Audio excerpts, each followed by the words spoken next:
क्या मूवी वूवी देख रहा है क्या कोई?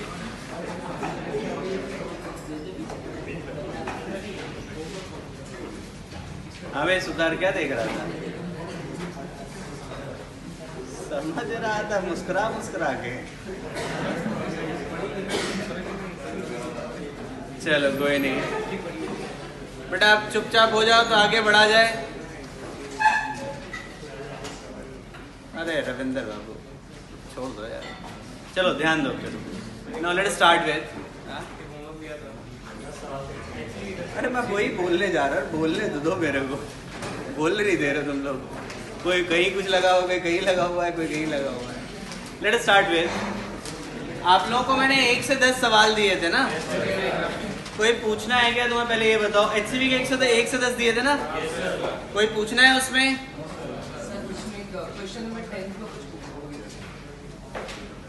बुक देना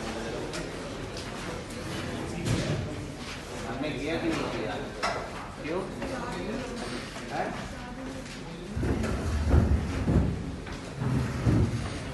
क्या डांट लगाया घर पे लेना होना नहीं।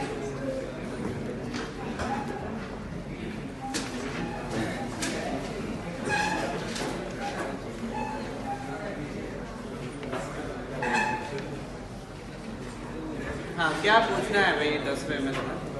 सर मेरे को इसका ना ये पूछना है कि मतलब ये ऐसा सेटअप है ना कि कॉन्केव मिरर पूरा, कॉन्केव स्फेरिकल मिरर पूरा ऐसा है और जो पॉइंट है ये ऐसे सर्कल का है। हाँ बिल्कुल सही है। तो सर ऐसे का फिर सर्कल नहीं हो पाएगा। हाँ सही तुमने समझा है। चलो होमवर्क हो गया। अब आते हैं आज की क्लास में। जैसे लास्ट दिन पे हम रिफ्लेक्शन कर रहे थे, याद है? और कुछ क्वेश्चंस तो कर दिए थे हम लोगों ने। आज की क्लास में 1-2 क्वेश्चन करने के बाद रिफ्लेक्शन के, मैं रिफ्लेक्शन पे भी बहुत ज़्यादा अभी टाइम नहीं खर्च करने वाला। एक्चुअली मज़ेदार हिस्सा तब शुरू होगा जब कॉम्बिनेशन शुरू होगा सबका, जिसमें रिफ्लेक्शन रिफ्रैक्शन सब कुछ एक साथ आता है, तभी इंटरेस्टिंग ज़्यादा होता है। तो मेरे को यहाँ पे तुम्हें रिफ्लेक्शन में सबसे पहले तो एक ग्राफ सिखाना है, V वर्सेस U का graph for the concave mirror and the convex mirror. So write down the reading V versus U graph. V versus U graph.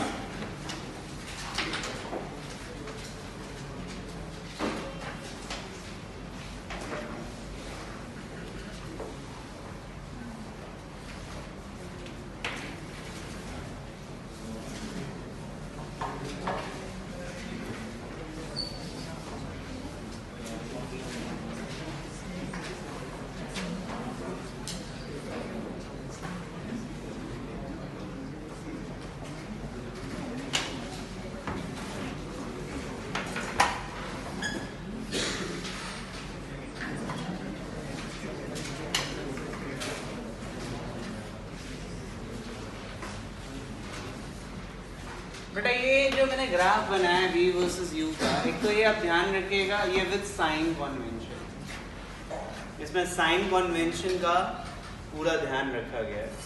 तो this graph is with the sign convention concave mirror के लिए।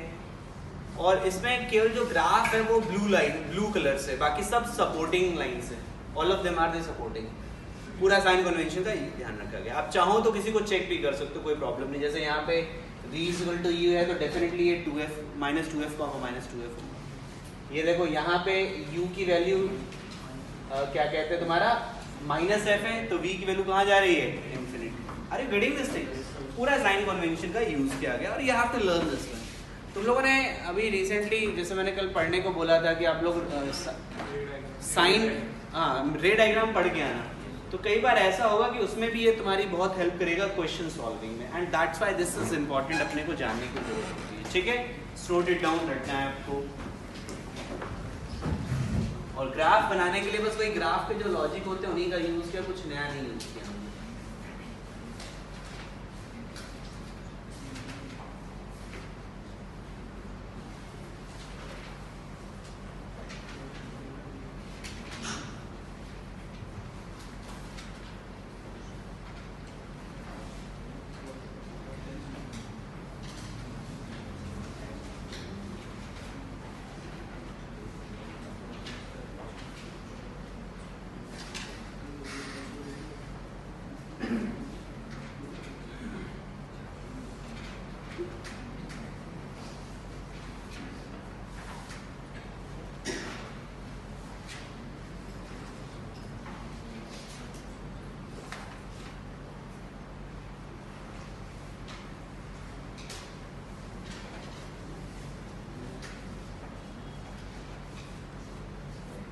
बच्चे concave mirror के लिए V versus U graph समझ आता है आप सभी लोगों को?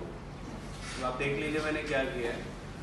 और जैसे मैंने कॉनकेव के लिए बनाया ना, वैसे ही कॉन्वेक्स मिरर के लिए भी V versus U graph, there is a V versus U graph for the convex mirror also.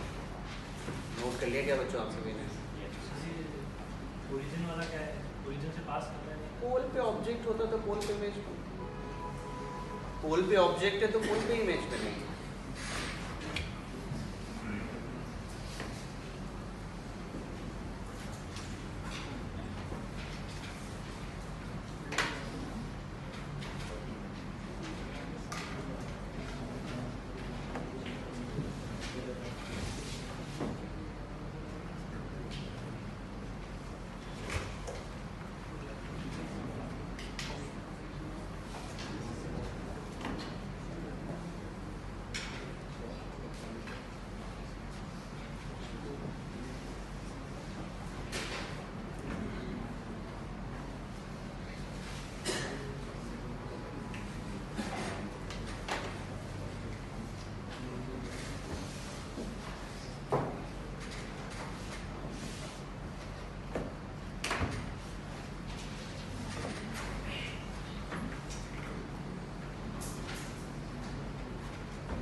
फिर से वही ब्लू वाली लाइन एग्जैक्ट ग्राफ का हिस्सा है, और बाकी जो ब्लैक से है सारे के सारे क्या है? Supporting lines. कौन सा? हाँ सर, सही कह रहे हो, बिल्कुल सही कह रहे हो। इट शुड बी ये वही वाली लाइन है, V equal to U। Actual में ये ग्राफ जानते हो तुम्हें हेल्प कब करेगा? जैसे तुम लोग है ना रियल ऑब्जेक्ट के लिए सारे ग्राफ रट लेते हो, मैंने भी जो तुम्हें दिया मैक्सिमम रियल का ही है, वर्चुअल का नहीं आता। ये तुम्हें हेल्प तब करेगा जब वर्चुअल ऑब्जेक्ट आएगा। वर्चुअल ऑब्जेक्ट मतलब U पॉजिटिव। मेरी बात समझ आ रही है? उसके लिए रे डायग्राम बनाया नहीं जाता जनरली, या बहुत कम मिलेगा। उसके लिए जब कभी जरूरत पड़ती है ना, it will help you definitely. ठीक है, तो याद रखना बहुत जरूरी है अपने को। नोट कर लो बच्चे। आप लोग को कोई शीट मिली है क्या?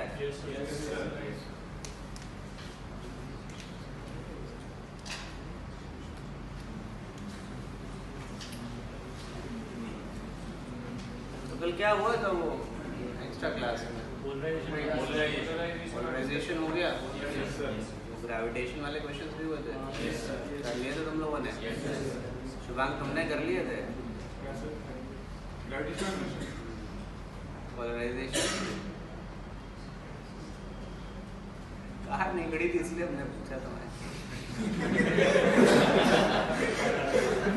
हमारे जाने से पहले तुम गायब थे। बगल तो ऐसे कई सारे होंगे, तुम्हारा इसीलिए पता था, तुम तो बगल में ही दिखते हो। क्या भाग गए थे? बोरिंग थी क्लास, क्या था? थक गए थे? कहीं कुछ खाने पीने का जुगाड़ था? घर पे कुछ अच्छा बना था? करो बेटा। देखो मैं एक बात बताऊँ तुम लोग को, स्पेशली जो रटने वाले टॉपिक है ना, डोंट मिस दैट क्लास, क्योंकि तुम खुद से उसे पढ़ोगे तो बड़ा बोरिंग है वो। क्लास में एक बार देख लोगे ना तो थोड़ा याद करना भी आसान होता है।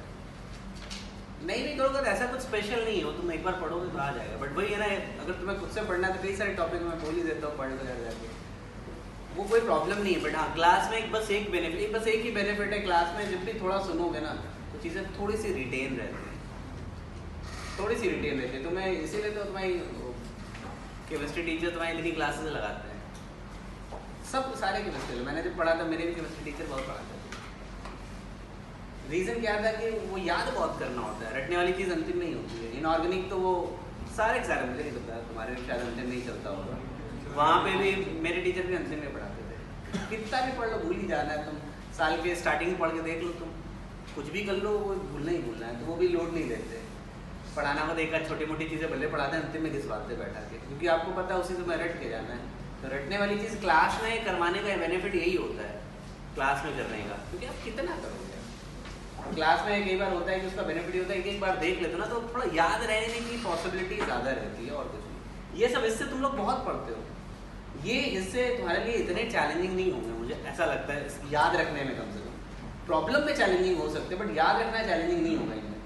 बट उनमें तो क्या है कि एक तो पहले ही पढ़ा भी कम होता है, और दूसरा बिल्कुल ही रटने वाला होता है, इसमें तो क्वेश्चंस है उसमें तो वो भी थोड़ा लिमिटेड होता है, इन्फॉर्मेशन बेस्ड ज़्यादा होता है, इसलिए वो चीज़ इम्पोर्टेंट है। ठीक है, ध्यान रखना। तो कॉन्वेक्स मिरर वाला हिस्सा समझ आ गया। पिछली क्लास में मैंने तुम लोगों को जब पढ़ाया था ना मिरर, तो मैंने तुम लोगों को सिंगल मिरर पे बेस्ड क्वेश्चन कराया था, कोई भी कॉम्बिनेशन ऑफ मिरर यूज नहीं किया था। देखो कॉम्बिनेशन ऑफ मिरर की अगर मैं बात करूं तो मुझे कुछ थ्योरी नहीं पढ़ानी है, बस एक बात मैं बताना चाहता हूं। जब भी एक से ज्यादा अगर मिरर आ जाए, जब भी, जैसे मैं एक जनरल एग्जांपल ले रहा हूं, जस्ट एक जनरल एग्जांपल, क्वेश्चन एक जनरल एग्जांपल देता हूं। जैसे ये ऑब्जेक्ट है, तो इससे मान लो एक रिफ्लेक्शन इससे हुआ पहला, इससे जो रिफ्लेक्शन होगा इमेज मान लो यहाँ बनी, तो ये इमेज इसके लिए किसका काम करेगा, ऑब्जेक्ट का, और फिर इससे रिफ्लेक्शन होगा और फाइनल इमेज यहाँ बन जाएगी। बेटा ये मैंने जस्ट एक टेंटेटिव डायग्राम बनाया, कहीं भी बन सकता है। तो एक से रिफ्लेक्शन हुआ तो दूसरे के लिए जो ये पहले से जो इमेज बनी दूसरे के लिए किसका काम करेगी, ऑब्जेक्ट का, और फिर से एक बार मिरर फॉर्मूला लगाओ तो फाइनल इमेज तुम निकाल सकते हो। अब वो तो मैंने एक बार लिया है, दो बार लेगा तो वो प्रोसेस बढ़ता जाएगा, जितनी बार रिफ्लेक्शन उतनी बार इक्वेशन। Is that clear? याद रहेगा आप सभी लोगों को? जरा शीट निकालो जो तुम्हें मिली है आज। दो बेसिक क्वेश्चन हैं कॉम्बिनेशन पे, और एग्जैक्टली यही कंसेप्ट लगना है बच्चे, तुम सही से करना है। Page number 24, I repeat page number 24, example 2 और एग्जाम्पल 3, एग्जाम्पल 2 और एग्जाम्पल 3।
मेरे ख्याल से एग्जाम्पल 2 तो बहुत आसान है। Have you solved that or not? Example 2 किसी को पूछना है?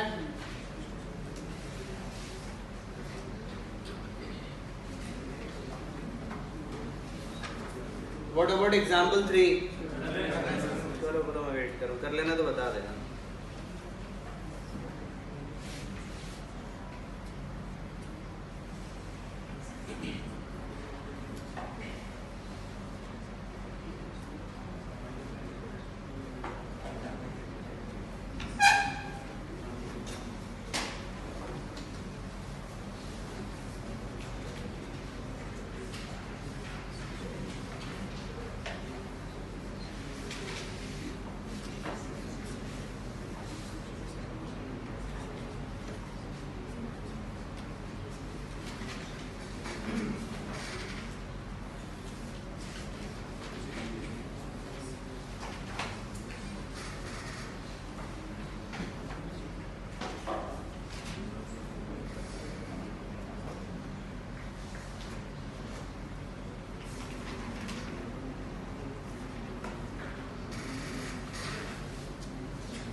एग्जाम्पल 3 अभी होता है?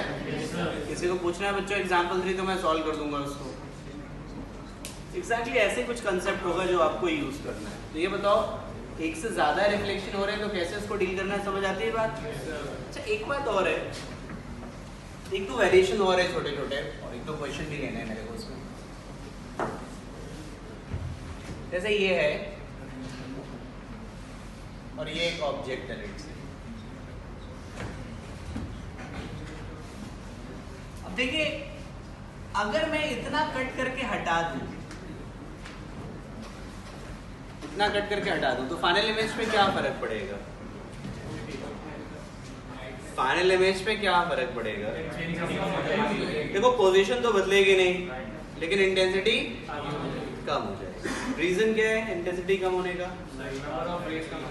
क्योंकि जो नंबर ऑफ रिफ्लेक्शंस हो रहे थे वो कम हो जाएंगे, तो intensity will decrease. Is that clear? अब मान लो जैसे ये है, ये है और ये यही कहानी है एग्जैक्टली। बट हमने क्या किया, इसी मिरर को थोड़ा सा ऊपर शिफ्ट कर दिया। तो ये जो लाइन है ना, ये इसका प्रिंसिपल एक्सिस नहीं होगा। प्रिंसिपल एक्सिस अब क्या होगा,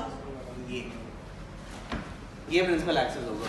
और हमें इसकी अगर इमेज निकालने को बोला जाए तो आप वो जैसे पॉइंट कोऑर्डिनेट वाला क्वेश्चन किया था तुम्हें, बिल्कुल वैसे ही सॉल्व करो कि तुम इसको ऐसे एक एरो बना देना और इसका वो इमेज डिस्टेंस और हाइट निकाल देना। फाइनली जो टिप का जो भी कोऑर्डिनेट आएगा इमेज के, वही क्या होगा, फाइनल कोऑर्डिनेट। मेरी बात समझ आ रही है मैं क्या कह रहा हूँ? इस तरीके से आपको डील करना पड़ेगा। तो एक क्वेश्चन मैं देता हूँ इसी सिस्टम पे, आप चाहो तो नोट कर लो। एक क्वेश्चन मुझे देना है इसी हिस्से पे and you need to answer. समझ आ गए बच्चे?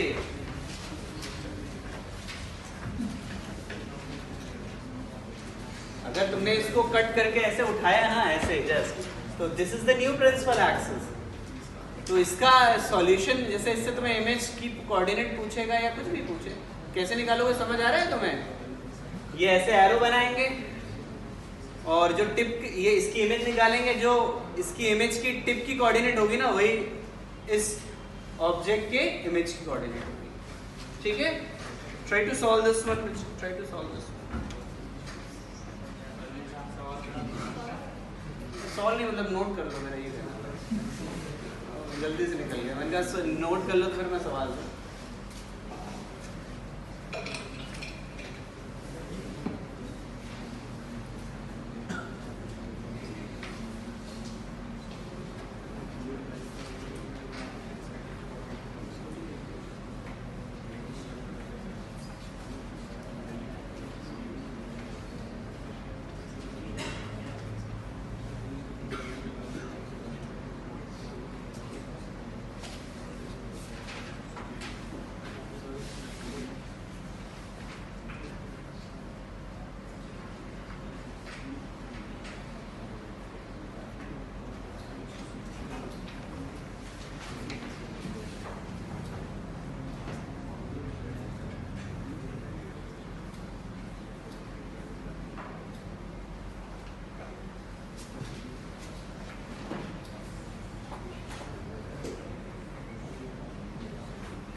देखो, आपको इनिशियली ये सिचुएशन दे रखी है, this is given to you, और उसके बाद क्या करते हैं हम, इसको कट करते हैं, बीच से तोड़ते हैं और इसको 1 सेंटीमीटर ऊपर रख देते हैं। ये कितना है बच्चे, 1 सेंटीमीटर, और इसको 2 सेंटीमीटर नीचे कर देते हैं। कितना नीचे कर दिया शिफ्ट, 2 सेंटीमीटर। तो ऑब्वियसली इस ऑब्जेक्ट के 2 इमेज बनेंगे, किससे, किससे, समझ आती है बात? और हमें इन दोनों इमेज के बीच का डिस्टेंस निकालना है, सेपरेशन निकालना है, दोनों इमेज के बीच का सेपरेशन। निकाल पाओगे? आसान है भाई। अच्छा, तुम लोग को वो सिलेबस मिल गया क्या? इस बार वो दे रहे हैं, क्या कहते हैं, कोलिजन एंड मतलब ये मान के चलना है कि वो लीनियर मोमेंटम कंजर्वेशन और वो इम्पल्स सब आएगा। समझ गए हो ना इतना? तो मैंने बोला था ना, हर एक इसमें धीरे धीरे ऐड करते चले जाएंगे। अब तो समय आ गया भाई।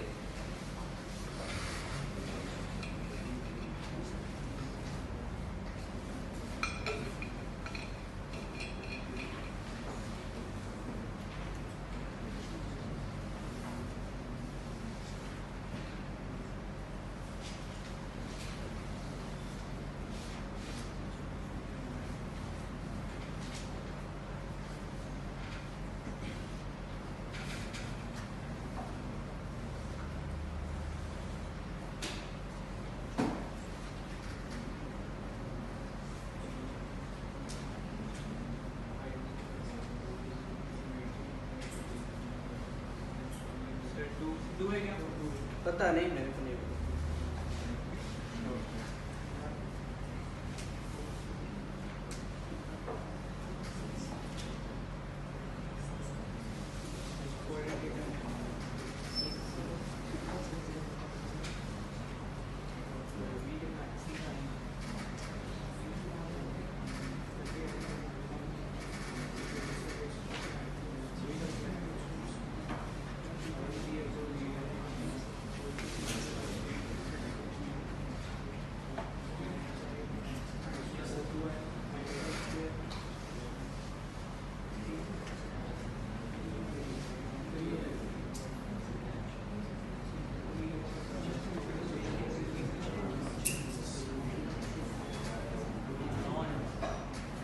क्या कहते हो भाई? 9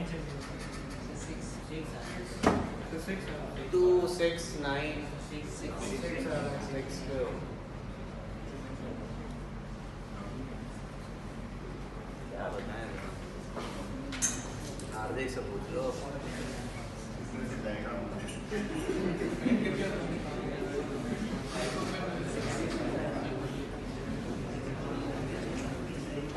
इसमें देखो ना, सुनो, ये प्रिंसिपल एक्सिस हुई अब इसकी, ये ऑब्जेक्ट लो और इसकी इमेज डिस्टेंस और हाइट निकालो, ठीक है।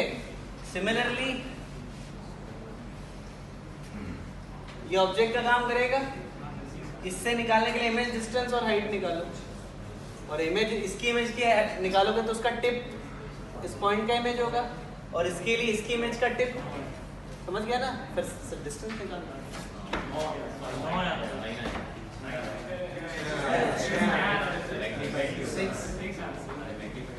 कितना आ रहा है? 6 है तुम्हारा। तुम्हारा कितना है? 9 वाले कितने हैं भाई? 6 वाले कितने हैं? और भी कोई आंसर इसके अलावा? सुधार, तुम्हारा कितना आ रहा है?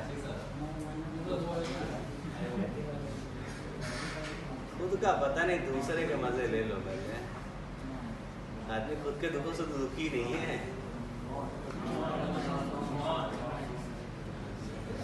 भाई चलो देखते हैं, इसके लिए क्या लिखोगे? 1/,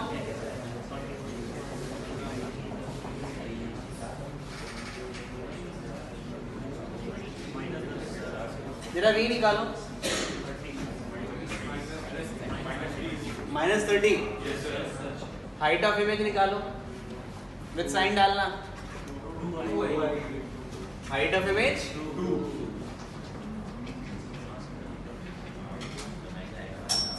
ये हो गया। नाउ लेट्स स्टार्ट विद, इसके लिए यही चीज करो, 1/u। हाँ, हाइट ऑफ इमेज बताओ जरा। -4।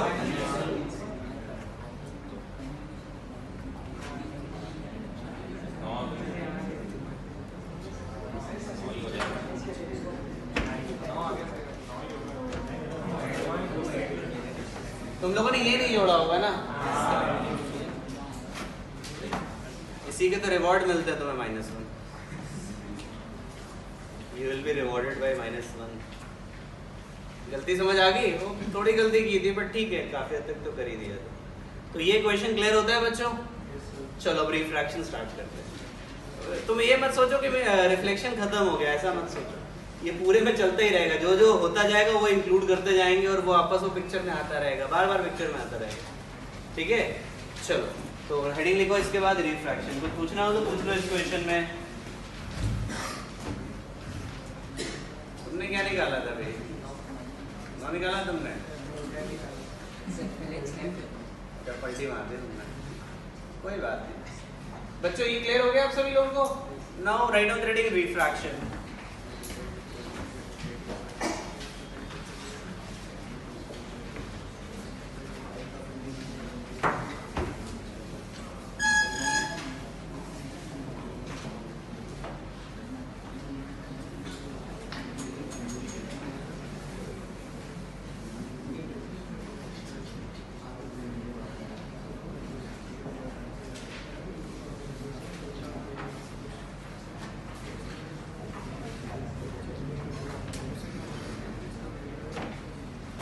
देखिए, जब भी कभी भी लाइट रे एक मीडियम से दूसरे मीडियम में जाती है तो अपने एक्चुअल पाथ से बेंड कर जाती है, और इस फिनोमिनन को हम लोग क्या कहते हैं? रिफ्रैक्शन। ठीक है, अब ये तो रिफ्रैक्शन हो गया, मेरे ख्याल से सब जानते हो अच्छे से। अब इसमें 2 लॉ होते हैं, लॉज ऑफ रिफ्रैक्शन कहते हैं। एक तो ये इंसिडेंट, नॉर्मल और रिफ्रैक्टेड रे क्या होते हैं? कोप्लेनर होते हैं। और दूसरा स्नेल्स लॉ, जो बहुत यूजफुल है,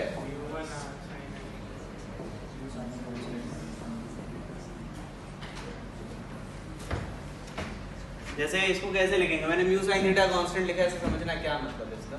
जैसे इस मीडियम में आ रहा है, इस मीडियम का रिफ्रैक्टिव इंडेक्स यहाँ पे, अब ये जा रहा है, ठीक है। वैसे कांस्टेंट है तो कांस्टेंट के लिए हम लोग जनरली कांस्टेंट हम निकाल नहीं पाते, तो हम जानबूझ करके दो मीडियम में इक्वेशन लगाते हैं। किस मीडियम में लगा दी, किस मीडियम में लगा दें। यहाँ पे नॉर्मल से कितना एंगल आर है और रिफ्रैक्टेड एक्स कितना है म्यू2, और ये यूजफुल है। यहीं से आप लोग जो बोर्ड में पढ़ते हो ना स्कूल लेवल पे, वो भी आप डिराइव कर सकते हो, बट मैं हमेशा म्यू साइन थीटा कांस्टेंट ही यूज करूंगा, काम की चीज है ये, ठीक है।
बच्चों ये बात क्लियर हो गई आप सभी लोगों को।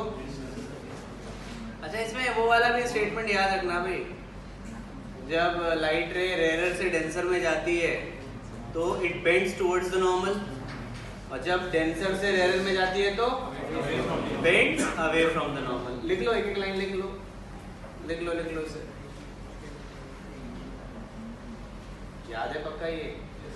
रेयर से डेंसर जाएगी तो बेंड टुवर्ड्स द नॉर्मल, और डेंसर से रेयर में अवे फ्रॉम द नॉर्मल।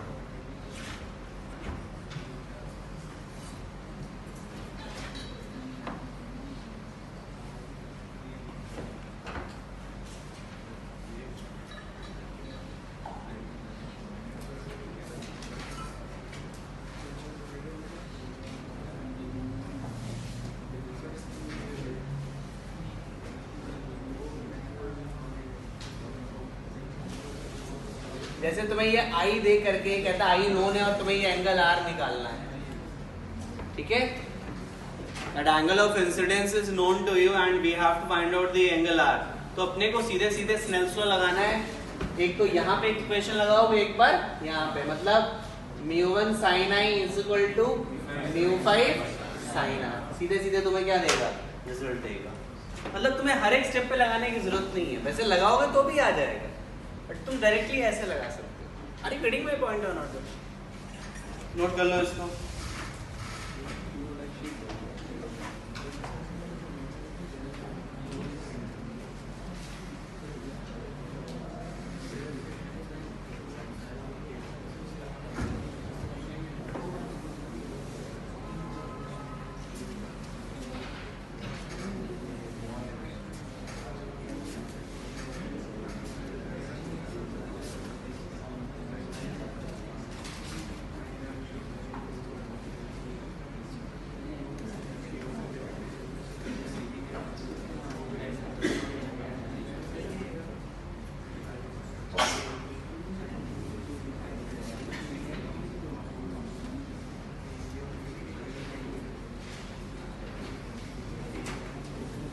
आपको 3 क्वेश्चंस करने हैं अभी, बेसिक स्नेल्स लॉ पे बेस पे, और जिस ऑर्डर में मैं क्वेश्चन दे रहा हूँ उसी ऑर्डर में करना।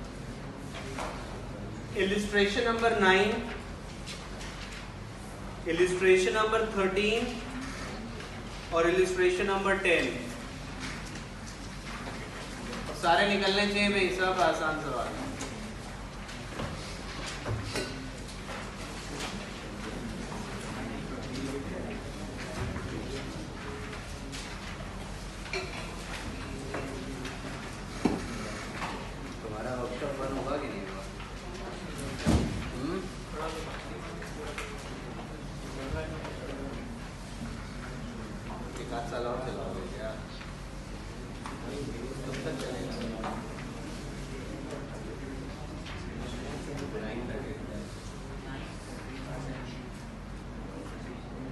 जिस ऑर्डर में बच्चे दिया उसी ऑर्डर में करना, डिफिकल्टी लेवल वही है। All of them are easier one.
पहला वाला सवाल तो स्नेल्स लॉ का ही है, कर लिया तुम लोगों ने?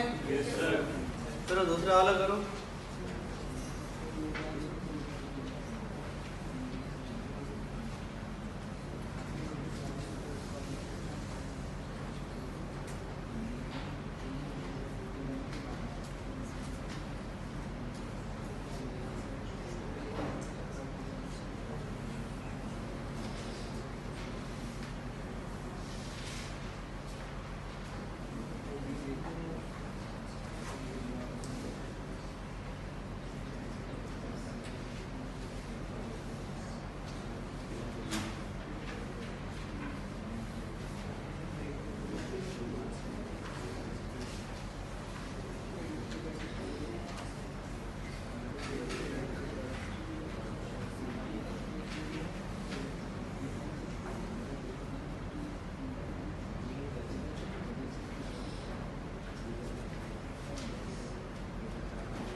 अरे मुझे दूसरा इलिस्ट्रेशन दिया था वो हुआ कि नहीं हुआ? क्या था नंबर उस इलिस्ट्रेशन का? 13 वाला पूछना है किसी को?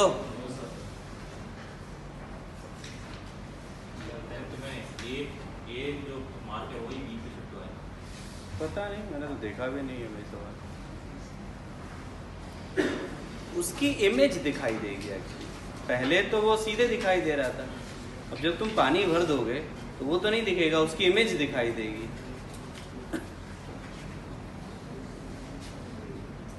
कर लिया बच्चे तुमने? तो तुमने अच्छा किया, तुमने तो पहली बार पढ़ रही ना, तुमने बोला करो से कर लोगे, मुश्किल थोड़े है। यहाँ तो 3-3 बार पढ़े हुए लोग नहीं कर पा रहे हैं।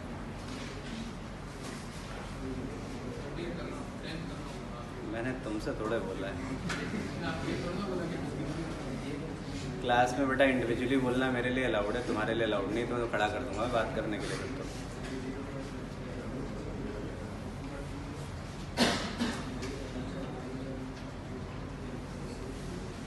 कर लिया बेटा तुमने? अरे सोनी तुमने हुआ किया कि नहीं किया? तीसरा भी है, करो, पड़ोसी पे मत ध्यान दो।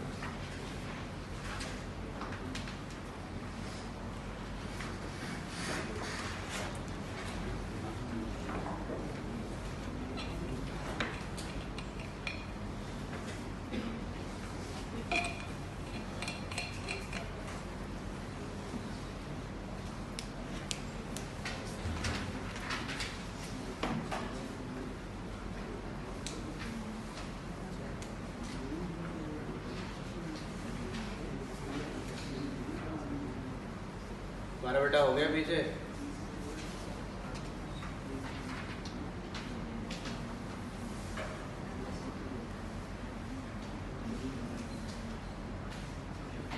एक बार जब वाटर फिल कर दोगे ना लास्ट वाले इलस्ट्रेशन में, तो उसकी ऑब्जेक्ट की तुम्हें इमेज दिखाई देगी। ऑब्जेक्ट की तुम्हें क्या दिखाई देगी? इमेज।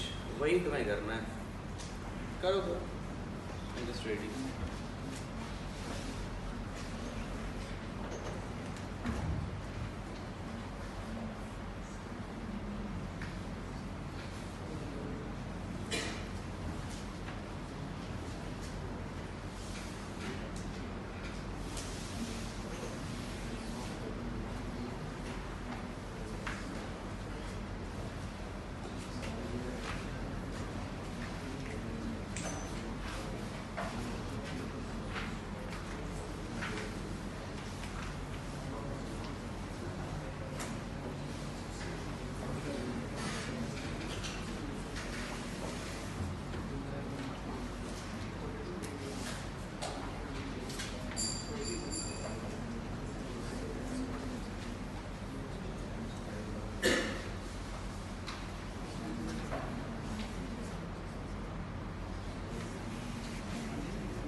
अरे भाई जल्दी करो, बहुत टाइम हो गया। किसी को पूछना हो तो पूछ लेना। देवदर्शन तुमने कर लिया क्या?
आगे बढ़ा जाए।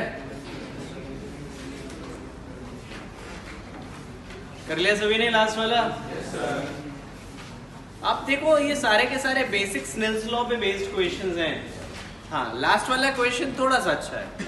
बाकी आप mu sine I is equal to mu one sine I is equal to mu two sine R somewhat लगा के तुम उसे अप्लाई कर सकते हो। अब यहाँ पे मैं दो फिनोमेनन पढ़ने हैं, एक है टोटल इंटरनल रिफ्लेक्शन, दूसरा है एपरेंट डेप्थ। तो सबसे पहले टोटल इंटरनल रिफ्लेक्शन से शुरुआत करते हैं, ठीक है? हेडिंग लिखो total internal reflection.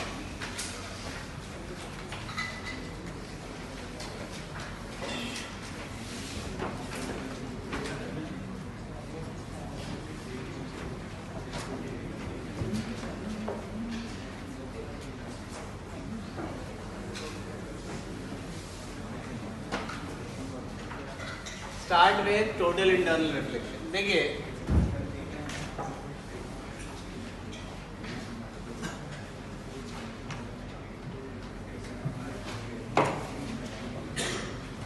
Light ray जब डेंसर मीडियम से रेयर मीडियम में जाती है, μ2 बड़ा है मतलब डेंसर मीडियम। लाइट रे जब भी डेंसर मीडियम से रेयर मीडियम में जाती है, मैंने आपको क्या बताया था?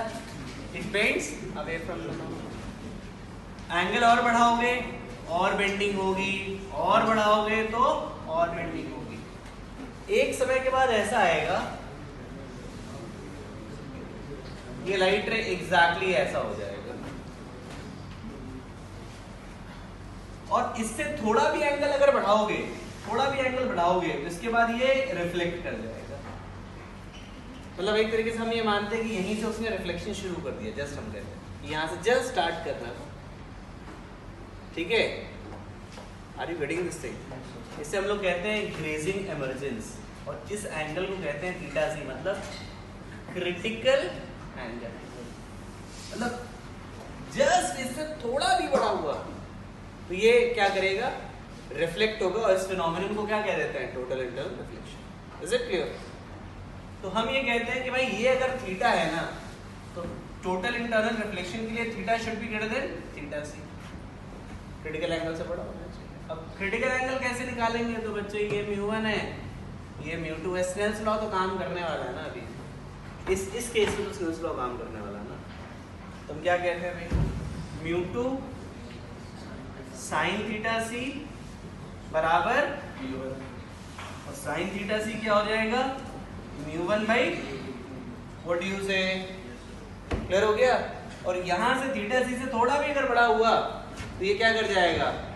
रिफ्लेक्शन करेगा। अच्छा एक बात मैं बताऊं, जैसे हम लोग जो इससे पहले रिफ्लेक्शन पढ़ रहे थे और टोटल इंटरनल रिफ्लेक्शन, इसमें एक अंतर है। पहले जो रिफ्लेक्शन हम कर रहे थे उसमें अच्छा खासा लॉस होता है, मतलब पूरा कंप्लीट रिफ्लेक्शन कभी नहीं, देयर इज सम लॉस। जैसे मान लो 100% है तो उसमें 80% रिफ्लेक्ट हुआ, 20% का लॉस हुआ, या 25% का लॉस हुआ। इसमें क्या होता है? ये लॉस तो यहाँ पे भी है, because that is the energy. Energy है तो एनर्जी लॉस तो होना है, बट ये लॉसेस बहुत कम होते हैं, 1% से भी कई बार कम होते हैं, मतलब 1% मान लो ऐसा, एक ड्रास्टिक रिडक्शन होता है लॉसेस में। तो TIR के लिए हम एक वर्ड बोलते हैं कि कंप्लीट रिफ्लेक्शन है, लॉसेस मिनिमम है। और इसमें क्या है, जो रेगुलर रिफ्लेक्शन होता है उसमें रिफ्लेक्शन तो वो भी है, but there are the number of losses, उसमें क्या है, काफी सारे लॉसेस होते हैं। इज दैट क्लियर बच्चे? ठीक है।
क्या ये बात समझ आ रही है बच्चों? ये अब ये एक बेसिक सा फिनोमिनन है, बट इसके खूब सारे क्वेश्चंस बनते हैं इसी हिस्से पे।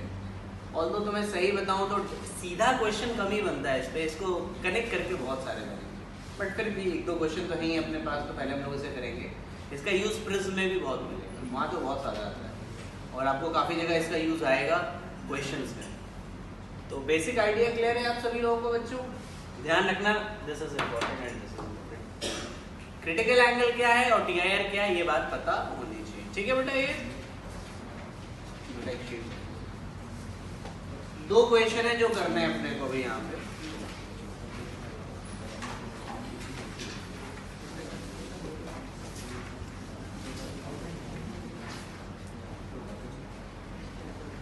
इलिस्ट्रेशन नंबर 11 और illustration number 12, illustration number 11 and illustration number 12।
पहला क्वेश्चन तो इजी है, पहला वाला क्या पता है, तो बोर्ड में भी बहुत बार पूछा गया। दूसरा वाला करो वो भी आ जाएगा, बस आप इसका याद रखना, यही यूज करना है अपने को, बस इससे ज्यादा अकल नहीं लगानी।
दूसरा वाला क्वेश्चन हुआ क्या बच्चे कि मैं सॉल्व करूँ उसको? करो, अच्छा वेट कर रहा हूँ।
बेटा उसके बाद कैलकुलेशन इधर आएगा तो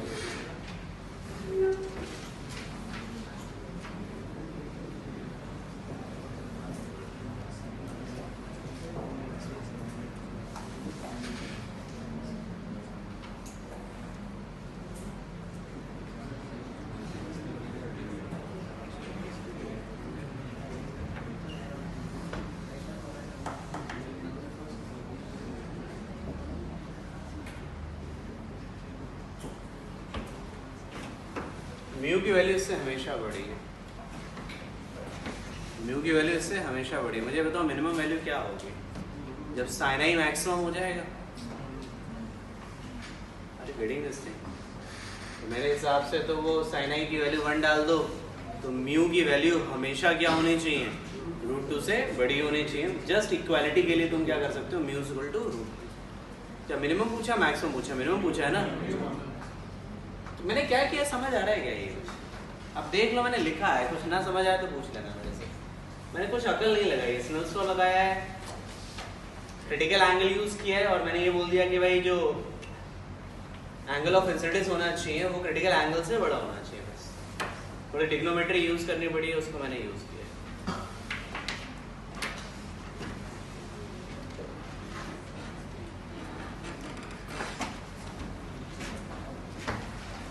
समझ आती क्या बात है? छोड़िए, कुछ पूछने के इच्छुक लगते हो तुम। अरे श्योर, ध्यान रखना इस बात को बच्चे, देखो बहुत काम आएगा अभी, काफी जगह इसका यूज आने वाला है। नहीं हुआ है that is not the problem, but अब यहाँ से समझ आना चाहिए, ठीक है? चलो आज इतना ही रखते हैं, होमवर्क बहुत है लेकिन आज तुम्हारे लिए काफी सारा होमवर्क है।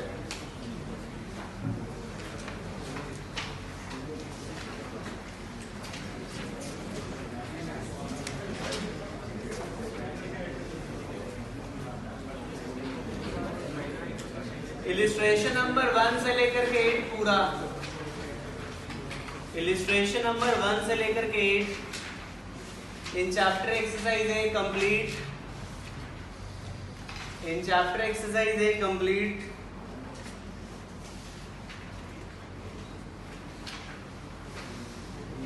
इन चैप्टर एक्सरसाइज बी में आ जाओ। क्वेश्चन नंबर 1, 2, 3, 4, 5 और 6। अरे सब आसान आसान सवाल है भाई, तुम्हें लग रहा है सब छोटे छोटे सवाल हैं? हाँ सीरियसली। पीछे आ जाओ, objective worksheet, objective worksheet question number 1,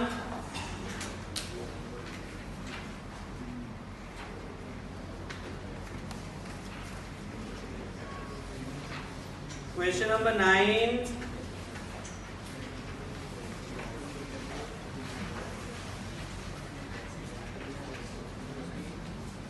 question number 25, question number 26,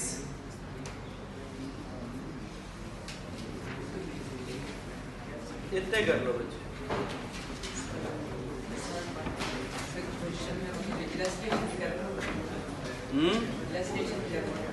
क्या करें?